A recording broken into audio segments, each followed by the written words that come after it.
రేపు నిన్ను చంపితే ఏమవుతుందని అడుగుతున్నా నేను. దీనికి సమాధానం ఉందని అడుగుతున్నా.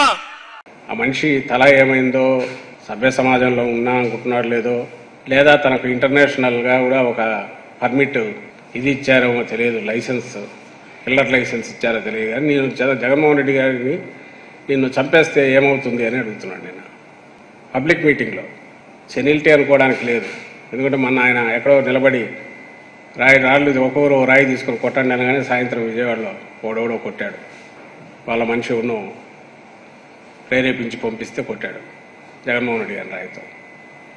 సో ఆయన డెస్పరేషన్లో మాట్లాడుతున్నారా, లేక కోల్డ్ బ్లడెడ్ పర్పెట్రేటర్ లాగా, కుట్రదారు లాగా మాట్లాడుతున్నాడా, దాన్ని ఎట్లా చూడాలో నాకు అర్థం కావట్లేదు. మాట్లాడే మాటలు మాత్రం నాయకుడు కాదు, లేదా ఒక శాసనసభ పార్టీ అధ్యక్షుడు కాదు, మామూలు నాయకుడు కాదు, ఓ శాసనసభ్యుడు కాదు, ఓ కౌన్సిలర్ స్థాయి కాదు, సభ్య సమాజంలో ఉండదగ్గ వ్యక్తిగా అయితే ఆయన కనపడట్లేదు.